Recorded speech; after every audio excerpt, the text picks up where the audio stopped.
नमस्कार, India news Rajasthan देख रहे हैं आप और 33 जिले 33 खबर में मैं हूं आपके साथ सीमा चौधरी। और चलिए रुक करते हैं खबरों की, जहां किसानों के हित में सीएम गहलोत का बड़ा फैसला सामने आया है। 3,269 करोड़ रुपए की सिंचाई प्रोजेक्ट्स को मंजूरी दी गई है। 22,831 हेक्टेयर सेम जमीन अब कृषि योग्य बनेगा।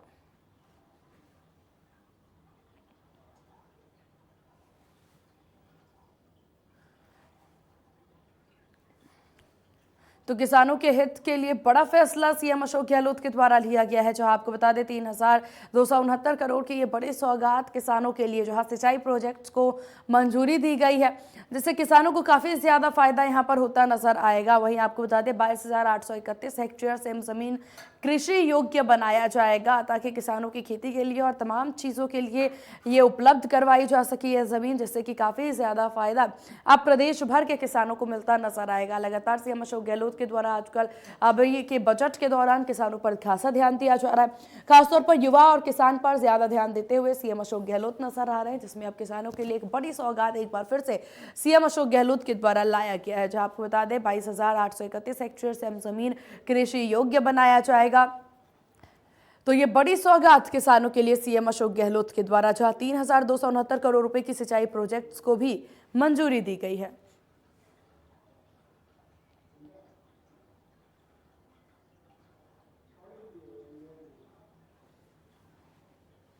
इधर बीकानेर में शिक्षा मंत्री बीडी कल्ला ने बताया कि राज्य सरकार की ओर से पहल की गई है। बता दें कि शिक्षा विभाग ने स्कूली खेलों में शतरंज को शामिल करने का फैसला लिया है और चिल्ड्रंस डे से इस अभियान की शुरुआत की जाएगी। कल्ला ने बताया कि स्कूली खेलों में शतरंज को शामिल करने वाला राजस्थान पहला राज्य है। साथ ही उन्होंने बताया कि हर महीने के तीसरे शनिवार को number bag day, no bag day रखा जाएगा।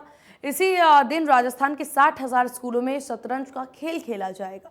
बीडी कल्ला ने कहा कि बच्चों के बढ़ते हुए मोबाइल एडिक्शन और मानसिक तनाव को दूर करने के लिए यह फैसला काफ़ी ज़्यादा अहम है।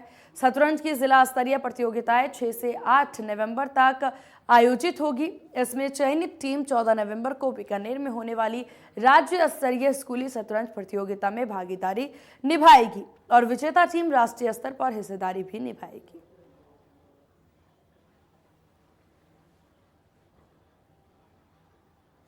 इधर मुख्य सचिव उषा शर्मा मेहंदीपुर बालाजी पहुंची, जहां आपको बता दें उषा शर्मा ने बालाजी महाराज के दर्शन किए, पूजा अर्चना कर प्रदेश की खुशहाली की कामना भी उनके द्वारा की गई। मंदिर ट्रस्ट पदाधिकारी ने शॉल उड़ाकर के उनका स्वागत किया। बालाजी महाराज की तस्वीर और मोदक प्रसादी भी उन्हें भेंट की। मंदिर ट्रस्ट सचिव MK माथुर ने व्यवस्थाओं की जानकारी दी। मुख्य सचिव ने मंदिर की व्यवस्थाओं की प्रशंसा की और मीन भगवान मंदिर के पास पार्किंग का जायजा भी उन्होंने लिया। इधर निर्वाचन आयोग ने राजस्थान समेत देश के 5 राज्यों में खाली पड़ी 5 विधानसभा सीटों और 1 लोकसभा सीट पर उपचुनाव का स्केड्यूल जारी कर दिया है। प्रदेश में चूरू जिले की सरदार शहर सीट के लिए वोटिंग 5 दिसंबर से होगी, जबकि हिमाचल प्रदेश और गुजरात विधानसभा चुनाव के साथ ही 8 दिसंबर को मतगणना की जाएगी। उसी दिन रिजल्ट भी आ जाएगा। वहीं आपको बता दें कि स्केड्यूल के मुताबिक उड़ीसा, राजस्थान, बिहार, छत्तीसगढ़ और उत्तर प्रदेश की 5 विधानसभा सीटें, जबकि उत्तर प्रदेश की मैनपुरी लोकसभा सीट पर उपचुनाव कराए जाएंगे। राजस्थान में चूरू जिले की सरदार शहर सीट पूर्व विधायक भंवरलाल शर्मा के निधन के बाद से खाली हो गई है। वहीं आपको बता दें कांग्रेस के सिंबल पर जीत करके आए विधायक भंवरलाल शर्मा लंबे समय से बीमारी से जूझ रहे थे। इनका पिछले महीने 9 अक्टूबर को निधन हो गया था।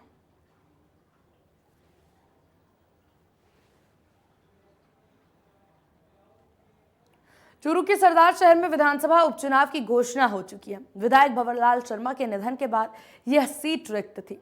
वहीं आपको बता दें 5 दिसंबर को इस सीट पर उपचुनाव होगा। चुनाव आयोग द्वारा की गई घोषणा के बाद प्रदेश की दोनों ही पार्टियों ने अब कमर कस ली है। विधानसभा का अंतिम उपचुनाव होने के चलते यह चुनाव 2023 में होने वाली विधानसभा चुनाव के मद्देनजर काफी ज्यादा अहम होगा। तारीखों की घोषणा के साथ ही अब सरदार शहर विधानसभा क्षेत्र में आचार संहिता भी लागू कर दी गई है। वहीं आपको बता दें उपचुनाव के लिए 10 नवंबर को गजट नोटिफिकेशन जारी होगा और 11 नवंबर से नामांकन की प्रक्रिया शुरू हो जाएगी। वहीं नामांकन की अंतिम तिथि 17 नवंबर और इसके साथ ही 18 नवंबर को नामांकन पत्रों की जांच और 21 नवंबर को नाम वापसी का दिन तय किया गया है। इस उपचुनाव का परिणाम 8 दिसंबर को आएगा।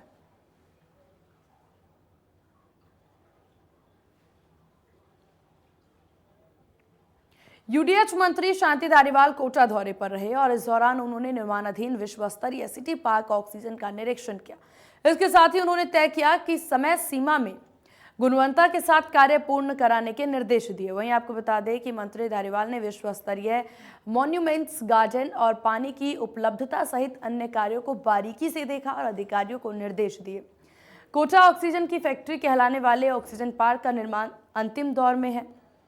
वहीं आपको बता दें कि पार्क में जहां स्टूडेंट्स को तनाव मुक्त रखने और रिसर्च संबंधित कार्यों के लिए प्राकृतिक माहौल के बीच विश्व स्तरीय सुविधा विकसित की गई है। इस दौरान यूडीएच मंत्री शांति धारीवाल ने कहा कि कोटा में देश भर से आने वाले कोचिंग स्टूडेंट्स और उनके अभिभावक इस विश्व स्तरीय सिटी पार्क के ब्रांड एम्बेसडर बनेंगे। पर्यटन के क्षेत्र में चंबल रिवर फ्रंट के साथ साथ पर्यटन विकास के यह बड़े प्रोजेक्ट शिक्षा नगरी को पर्यटन नगरी के नाम से भी बड़ी पहचान दिलाएंगे। के लिए कंप्लीट हो रहा है। कंप्लीशन में टाइम तो लगता ही है, क्योंकि 4 महीने तो हमारे इसमें बरसात ने बिगाड़ दिए। 4 महीने वरना तो कंप्लीट हो जाता। अभी तक उम्मीद है कि सब ये दिसंबर के पहले जो है वो कंप्लीट हो। कोटा को नई पहचान देगा साहब ये निश्चित तौर पर पर्यटक को लुभाएगा। और ये खास तौर पर कोचिंग का एरिया है, तो कोचिंग के जितने भी लोग आते हैं, उनके जो कोचिंग के स्टूडेंट्स आते हैं, उनके जो अभिभावक आते हैं, वो देखेंगे, कोटा के पूरे जनता देखेंगे। और ये तो घनी बस्ती है चारों तरफ, तो जहाँ के लोग को जो है वो एक तरह से प्रचारक बन जाएंगे। कोटा में जो कुछ भी डेवलपमेंट के काम हुए हैं, जो सौंदर्यीकरण के काम हुए हैं, उन कामों को लेकर के जो है जनता में वही प्रचार करेंगे, पूरे देश में जाके प्रचार करेंगे। तो आखिरकार से कोटा को पर्यटन सिटी बनाने का आपका जो एक बहुत पुराना विजन था, लक्ष्य है, इस लक्ष्य को पूरा करने में ही जुटे हुए हैं। वहीं भाजपा युवा मोर्चा प्रदेश अध्यक्ष हिमांशु शर्मा जालोर जाते समय कुछ देर के लिए तखतगढ़ और सुमेरपुर रुके। वहीं आपको बता दें कि इस दौरान शर्मा ने तखतगढ़ में श्री अवधेश चैतन्य ब्रह्मचारी जी महाराज के दर्शन किए। साथ ही महाराज सूरजकुंड धाम कुंभलगढ़ के गादीपति और साधु संतों के दर्शन कर आशीर्वाद भी लिया। इस मौके पर बड़ी संख्या में बीजेपी के कार्यकर्ता भी मौजूद रहे। ये भी बताते चले आपको कि हिमांशु शर्मा के सुमेरपुर पहुंचने पर भाजपा युवा मोर्चा जिला अध्यक्ष और सुमेरपुर नगर मंडल अध्यक्ष के नेतृत्व में कार्यकर्ताओं ने शर्मा का माला और साफा पहनाकर स्वागत किया। इस अवसर पर भाजपा व्यवसाय प्रकोष्ठ के जिला संयोजक दीपक भाटी समेत कई बीजेपी कार्यकर्ता मौजूद रहे।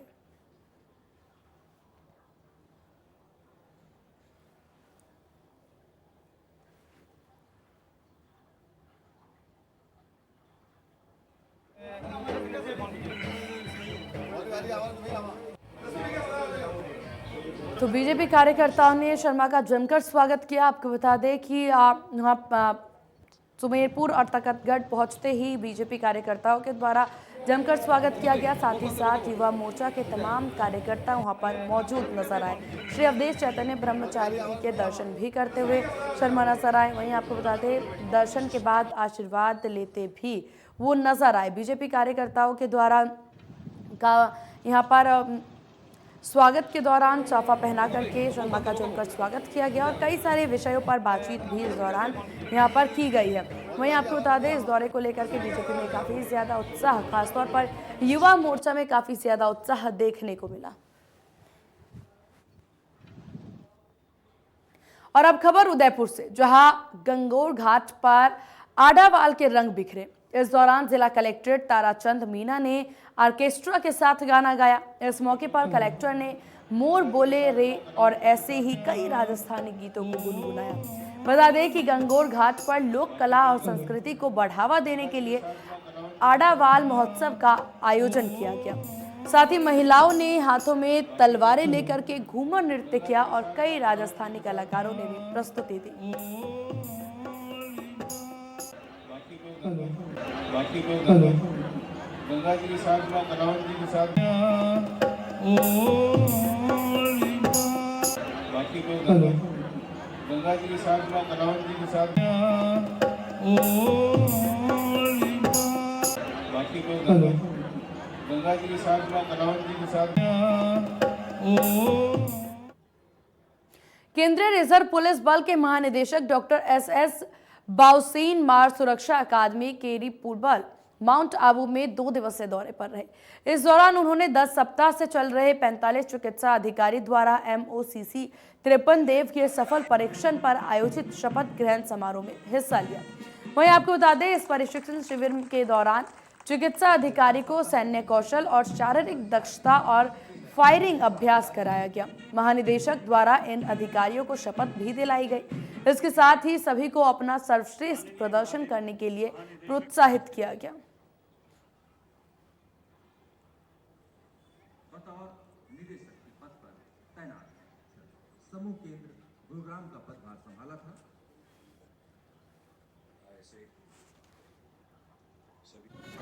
वहीं समाज में दहेज के नाम पर हत्या और आत्महत्या की घटनाएं लगातार बढ़ रही है, लेकिन सुमेरपुर के BCMO ने दहेज के रूप में 31 लाख का चेक और गाड़ी की चाबी लौटा करके समाज के लिए सुखद संदेश दिया है। चिकित्सा विभाग के सुमेरपुर कार्यालय के ब्लॉक कार्यक्रम प्रबंधक प्रमोद गिरी ने मुख्य चिकित्सा अधिकारी डॉक्टर गोविंद सिंह चुडाम्वत ने अपने विवाह समारोह में टीका के रूप में मिले दहेज को वापस करने की एक मिसाल कायम की है।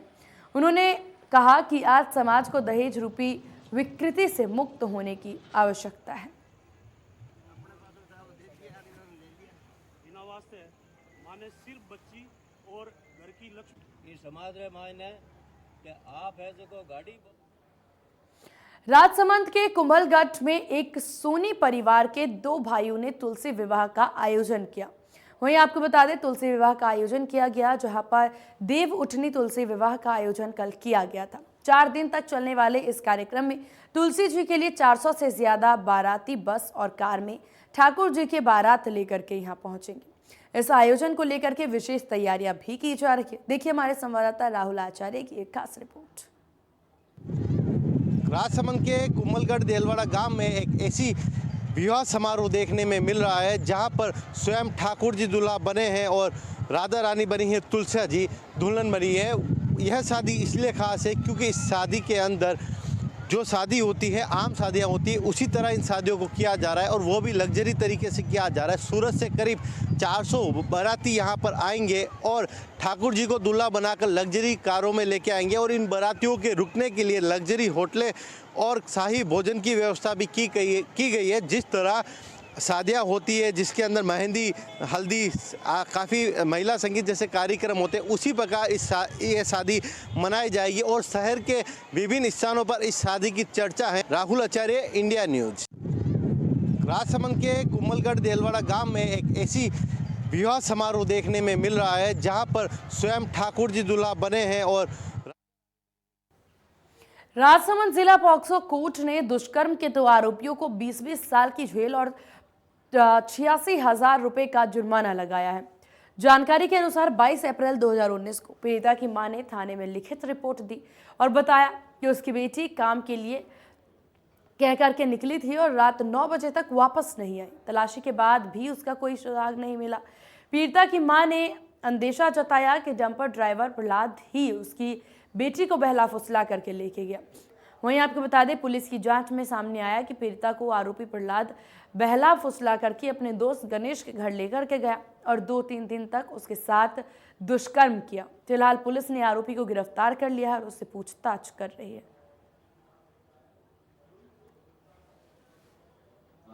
बालिका के साथ दुष्कर्म करने के 2 आरोपियों को आज पोक्सो न्यायालय द्वारा 20-20 वर्ष के कठोर कारावास तथा 86,000 रुपये जुर्माने की सजा से दंडित किया।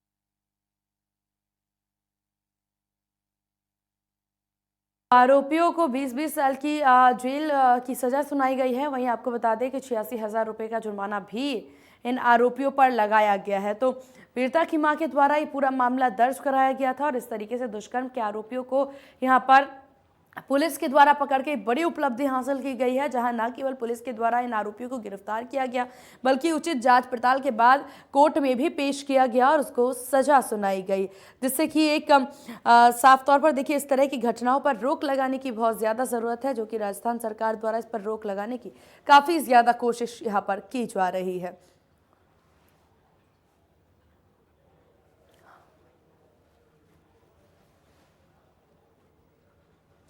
हनुमानगढ़ से अहम खबर आपको बता दें, जहां महिला ने सुसाइड की कोशिश की है। फेसबुक पर लाइव आकर के जहर खाई। ससुराल पक्ष पर पीड़िता का आरोप है कि बेटा नहीं लौटाया तो पीड़िता ने इसी चीज को लेकर के जहर खा लिया। वहीं आपको बता दें 9 महीने पहले मृतका के पति की मौत हो गई थी, जिसके बाद महिला का राजकीय अस्पताल में अब इलाज चल रहा है, क्योंकि महिला द्वारा जहर खाया गया है।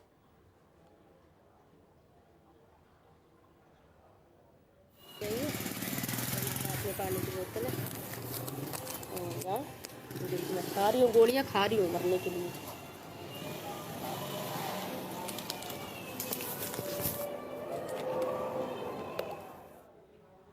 चित्तौड़गढ़ के भोपाल सागर में लगातार चोरों ने आतंक मचा करके रखा है। लगातार चोरी की वारदातों से परेशान स्थानीय लोग इकट्ठा हुए और पुलिस के खिलाफ महापड़ाव देकर के धरना शुरू कर दिया। जानकारी के अनुसार क्षेत्र में लगातार कृषि से जुड़े उपकरणों की चोरी की जा रही है। खेतों में लगी मोटर, स्टार्टर, केबल आदि की चोरी की वारदात लगातार बढ़ती जा रही है। वहीं पुलिस इस मामले में कोई खुलासा करने की बजाय चोरी की वारदातों के प्रकरण भी दर्ज नहीं कर रही है। ऐसे में इन वारदातों को अंजाम देने वाले अज्ञात चोरों के हौसले बुलंद होते नजर आ रहे हैं। ऐसे में गुस्साए ग्रामीणों ने परेशान होकर के थाने के बाहर ही धरना शुरू कर दिया।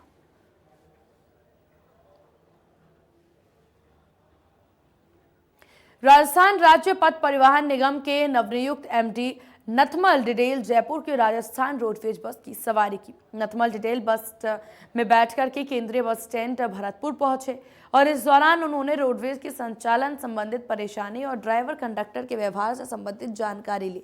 वहीं आपको बता दें कि एमडी डिटेल ने हाल ही में रोडवेज एमडी का पद संभाला है। यात्रा के दौरान रोडवेज कर्मचारी उन्हें पहचान न ले, इसलिए उन्होंने आम आदमी की तरह टिकट लेकर के बस में यात्रा की थी। इस दौरान वे यात्रियों से बसों के संचालन, किराया सुविधा और रोडवेज कर्मियों के व्यवहार के बारे में जानकारी भी लेते नजर आए। उन्होंने महिला यात्रियों से किराए में दी जा रही छूट के बारे में भी फीडबैक लिया। यात्रा भी हमारी बस में की है और आज भरतपुर, लोहागढ़, आगर दोनों का यहाँ विस्तृत निरीक्षण भी कर रहे हैं। यात्रा इसलिए की ताकि हमारी रोडवेज बस की शुरुआत से लेकर के पूरे संचालन में ड्राइवर कंडक्टर की स्थिति, उनका बिहेवियर और यात्रीगण जो आ रहे हैं उनकी अपेक्षाएं, उनकी परेशानियां, उन सब चीज़ों को हम लोग बड़ी डिटेल के साथ समझ सकें। दोनों ही आगार का निरीक्षण हम कर रहे हैं। वहीं श्री गंगानगर के रायसिंह नगर में जमीन विवाद को लेकर के खूनी संघर्ष देखने को मिला। बता दें कि जमीन विवाद को लेकर के भाई ने अपने सगे भाई की हत्या कर दी। इसके बाद आरोपी भाई ने शव को सड़क पर फेंक दिया। वहीं आपको बता दें पुलिस को गुमराह करते हुए आरोप एक महिला पर लगा दिया गया। फिलहाल पुलिस ने मामले को संज्ञान में लेकर के जांच शुरू कर दी है।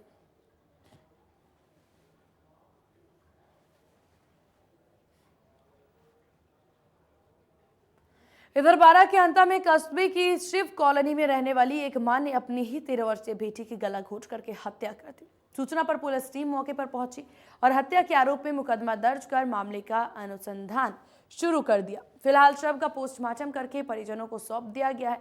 मामले की जानकारी देते हुए एएसआई ने बताया कि कस्बे के शिव कॉलोनी निवासी रेखा कंवर ने अपनी ही 13 वर्षीय बेटी की चुन्नी से गला घोंट करके हत्या कर दी। वहीं जब महिला ने इस वारदात को अंजाम दिया था तो घर पर कोई भी नहीं था।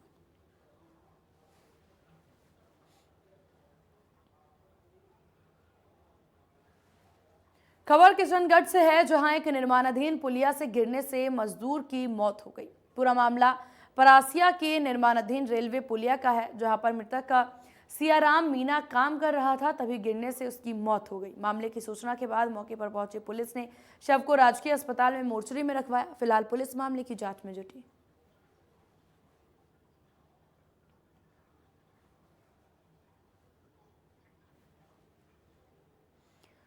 इधर हनुमानगढ़ में 2 स्कूली बच्चों को कार ने टक्कर मार दी। टक्कर से करीब 20 फीट दूर जाकर के दोनों छात्र गिरे। हादसे के बाद कार ड्राइवर मौके से फरार हो गया। जहां आपको बता दें, दोनों घायलों का फिलहाल इलाज लगातार जारी है। मामले की जांच में पुलिस जुट गई है।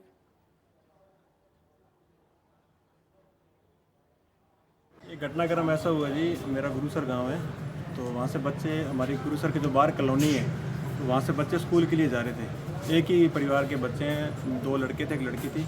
और सामने से एक क्रेटा गाड़ी वाला आया, RJ 31CC 0380 गाड़ी का नंबर है। और उस गाड़ी वाले ने अपनी साइड से हट के आउट साइड में जाके सामने से बच्चों को टक्कर मार दी। और टक्कर मारने के बाद में गाड़ी लेके भाग गया। और ये कोई मनीष बंसल नाम से गाड़ी का है, और बच्चों को उठाना भी उसने मुनासिब नहीं समझा और वहाँ से टक्कर मार के भाग गया। हमने अपने स्तर पे उस मालिक का गाड़ी का पता किया है और आगे की कार्रवाई जो पुलिस है वो कर रही है। ये दोनों बच्चे स्कूल जा रहे थे उस टाइम? हाँ, ये तीन भाई बहन थे, स्कूल जा रहे थे। और इतनी बुरी तरीके से टक्कर मारी है, रोड से कम 20 फुट दूर उनको उछाल के फेंक दिया है। दोनों बच्चों के हाथ फ्रैक्चर हो गए हैं, एक का पैर ही फ्रैक्चर है, और वो लड़की थी जो वो कुछ ठीक है। और इन्हीं खबरों के साथ इस बुलेटिन में बस इतना ही। बने रहिए इंडिया न्यूज़ राजस्थान के साथ। नमस्कार।